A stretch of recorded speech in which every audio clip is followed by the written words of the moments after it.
예, 안녕하세요. 울프독 카보입니다. 오늘은 늑대계 견주로서 늑대를 키우는 이유 또는 장점 이런 부분들을 개인적인 경험을 주저리 이야기하기 위해 늑대인간 카보맨으로 변신했습니다. 자, 늑대인간은 카보맨은 항상 새벽에 변신한다는 거 알아주시고요. 제가 울프독을 일단은 왜 울프독을 선택했느냐 라는 질문을 이제 자주 받는데요. 그에 대한 답은 우리가 어렸을 때부터 스스로도 모르게 이를테면 이솝우화라든지 어떤 이야기 속에 자주 등장하는 것이 야생동물입니다. 이를테면 호랑이 자주 등장하죠. 떡 하나 주면 안 잡아먹지 이런 어떤 유행어가 나올 정도로 호랑이에 대한 전통적인 이야기 속에서 많이 나오고, 두 번째는 늑대, 아기 돼지 삼형제랑 늑대와의 관계. 우리가 어렸을 때부터 자연스럽게 그런 야생동물에 대해서 노출이 됐던 것 같아요. 그리고 이제 성인이 돼서 이제 강아지를 키우게 되면서 첫 번째 강아지는 필라리라고 말티즈였어요. 근데 말티즈를 키우다 보니까 굉장히 이제 반려견에 대한 어떤 중요성이라든지, 그리고 반려견을 키움으로써 내가 정신적으로 굉장히 힐링이 된다는 부분을 굉장히 느끼고, 사실 조금 욕심 아닌 욕심이 생기더라고요. 그러니까 말티즈 같은 경우는 너무 작아서 되게 조심조심 이 친구랑 바깥에서 활동을 해도 굉장히 좀 조심스러워하는 그런 저를 보았어요. 왜냐면 워낙 작기 때문에 굉장히 액티비티한 어떤 그런 행동들을 같이 할 수가 없는 거예요. 그래서 중대형견 이상의 크기의 이제 강아지도 있으면 되게 더 행복하겠다라는 생각을 가지고 생각을 했던 것이, 그럼 어떤 대형견이 있을까? 그리고 그 대형견의 종류를 찾아서 찾다 보니까 늑대계라는 것이 이제 눈에 들어오는 거예요. 그래서 그때 당시는 늑대계라는 것에 대해서 좀 생소했어요. 2011년이었던 것 같아요. 관심을 갖기 시작한 것이. 그래서 2012년부터 늑대계가 무엇인지 이제 서치하기 시작을 했습니다. 왜냐면은 어떤 마음을 먹었냐면, 언젠가는 나도 늑대계를 키우고 말 거야, 이런 생각이 들었던 것 같고, 키우기 전에 잘 키우기 위해서 나름대로의 늑대개를 잘 키우기 위한 그런 공부 등을 하기 시작을 했죠. 그게 2012년입니다. 제가 한 2년 정도 온갖 사이트를 돌아다니고 늑대개 관련돼서 외국 사이트도 들어가 보고 구글링도 하고, 네이버 같은 경우는 그렇게 많지는 않았어요, 그때 당시에 자료가. 그래서 보통 구글링해서 늑대를 키우고 있는 그런 외국 사람들의 모습, 그리고 정보 이런 걸 보면서 꿈을 키워 나갔죠. 그리고 나서 이제 2014년에 카보를 데려오게 됐는데, 어쨌든 데려온 이유는 그렇습니다. 대형견을 키우고 싶은데 이왕이면 그럼 대형견 중에서도 좀 더 특별한 아이를 좀 얻고 싶었던 것이 첫 번째 이유였어요. 그러니까 쉽게 키울 수가 없고, 그리고 잘 모르는 사람들이 대부분이고, 그래서 조금 유니크하잖아요. 그런 것이 좋아서 키웠습니다. 그리고 키우고 나서의 장점을 또 많이 물어보시는데, 키우고 나서 장점이 뭐냐면은, 일단은 말 그대로 아까 또 이제 반복되는 부분이 있긴 하지만 유니크하다는 점, 유니크한 그런 아이를 내가 데리고 있다는 그 점이 사실 일단 뭐 그게 장점이라고 생각합니다. 이게 또 오해의 소지가 있는데 당연히 모든 동물을 이제 사랑해요. 사랑하는데 인간의 어떤 본능 자체가 남들과는 다른 그런 차별화를 가지려고 하는 것이 본능이에요. 그런 관점에서 제가 말씀을 드리는 겁니다. 그래서 제 입장에서는 많이 키우고 있는 그런 아이들을 키우는 것보다 내가 늑대개를 키우는 것에 있어서 뭔가 좀 더 성취감을 갖는 부분이 있는 거죠. 그런 부분이 이제 좋고, 그리고 산책을 자주 시켰는데 산책을 나가게 되면 많은 사람들이 진짜 늑대로 알아요. 예.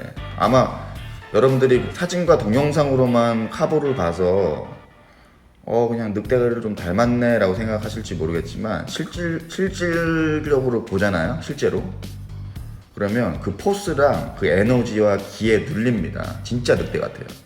그래서 그 아이를 이제 산책을 시키고 데려다니다 보면 또 많은 사람들에게 또 어떤 새로운 강아지를 또 경험시켜 줄 수 있는 것, 그것 또한 나름대로는 보람인 것 같아요. 저는 개인적인 뭐 철학이라든지 살아가는 그런 이유 이런 것들이 다 다릅니다. 그래서 이거는 제 개인적인 이야기니까 혹시 오해는 하지 마시고, 그래서 제가 울프독 카부랑 이제 산책을 하면서 많은 사람들이 그 아이에게 관심을 가져주시고, 그리고 또 이렇게 늑대개라는 것을 처음 보고 막 신기해하는 모습을 보면 개인적으로 그게 포지티브해요. 저한테 있어서는. 예, 그냥 기분이 좋죠. 뭐 관종 이런 개념이라기보다는 그냥 내가 이렇게 유니크한 아이를 잘 키워서 그 아이를 멋있게 키워서 다른 사람에게도 이 늑대개라는 것이 멋있는 아이구나, 그리고 이제 충분히 나쁘지 않게 키울 수 있는 아이구나 라는 그런 어떤 문화를 전파하는 것에 있어서 조금이라도, 한 명이라도 그런 게 되게 성취감을 갖는 겁니다. 그래서 그게 이제 장점입니다. 그래서 결론적으로 정리를 해보면, 첫 번째는 작은 소형견을 키우고 또 조금 더 큰 아이도 한번 반려견으로 제가 지내고 싶었어요. 그러던 와중에 이왕 키울 거 유니크한 게 뭐가 있을까라는 생각을 갖게 되고, 어렸을 때부터 아무래도 얘기했듯이 늑대, 호랑이 이런 종류의 육식 동물에 대한 어떤 환상이 좀 있었던 것 같아서 찾다 보니까 늑대개라는 게 있었고, 2012년부터 2014년까지 2년간 열심히 꿈을 키워가면서 나름대로 공부도 하고 사이트를 돌아다니다가 2014년에 분양을 받았습니다. 분양을 받고 역시나 키우면서 많은 사람들이 신기하게 생각을 하시고, 또 그 사람들이 처음엔 신기하게 생각했지만 나도 울프독을 한번 키워보고 싶네 라고 하는 생각을 가지면서 지금은 울프독 많이 키우잖아요. 그런 문화적인 부분이 이렇게 이제 진행이 됐었을 때 저는 굉장히 성취감을 받습니다.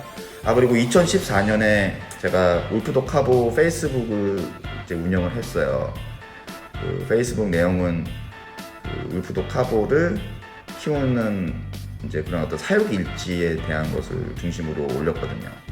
그게 그때 당시, 지금도 있어요. 지금도 있는데 그때 당시랑 지금이랑 회원 수는 똑같은데 6,000명 정도 돼요. 지금도 6,000명 정도 되거든요. 그거 자체가 굉장히 저에게는 이제 성취감으로 다가오더라고요. 왜냐면은 남들이 잘 모르던 어떤 문화라든지 어떤 것들을 내가 먼저 경험함으로써, 그리고 그런 것들을 영상이나 글로 이렇게 전달을 하면서 많은 사람들이 재밌어하고, 처음에는 재밌어해요. 두 번째는 그들도 관심이 생기기 시작하고, 세 번째는 그들이 직접 그 경험을 하고 싶어 하고, 이제 이렇게 보통 문화가 전달이 되거든요. 그래서 그런 부분이 저에게는 좋았던 것 같습니다. 예. 이게 좀 새벽에 이게 생방송도 아니고 저 혼자 이렇게 이제 짓거리다 보니까 이게 좀 두서 없을 수 있어요. 두서 없을 수 있는데, 그래도 매일 최대한 시간이 남으면 영상 하나라도 좀 올리려고 이제 노력한다는 점 좀 알아주시고, 빨리 1000명이 돼서 좀 생방송으로 여러분들하고 이것저것, 그러니까 뭐 늑대계뿐만이 아니라 저도 이제 굳이 나이를 얘기하자면 내년에 이제 그 앞자리 수가 바뀌거든요. 내년에 앞자리 수가 바뀌기 때문에 나이가 이제 앞자리 수가 바뀐다는 거예요. 그 살아오는 동안 그냥 일반적으로는 살진 않았어요. 굉장히 특별하게 살았습니다. 그러니까 특이하게 살았다고 하죠. 일반적으로 평범하게 살지는 않았어요. 그래서 그런 부분도 좀 공유를 하고 싶고, 이제 주제는 토픽은 늑대로 시작을 했지만, 늑대도 이제 정보를 전달하고 공유를 하고, 이게 첫 번째지만, 나아가서는 좀 인생에 대해서 그런 어떤 서로 간의 생각을 공유하고 싶고, 힘들거나 또는 기쁘거나 이런 부분들이 있었을 때 우리 또 하나의 팩이잖아요. 우리가 사회적 동물이잖아요. 우리 팀, 우리 무리들, 이런 것들이 또 중요하다고 생각을 해요. 그래서 제 채널을 즐겨 보시는 분들과 그런 인생 이런저런 얘기를 하면서 늑대계들과 함께 앞으로 좀 이렇게 살아나가고 싶습니다. 여기까지 하겠습니다.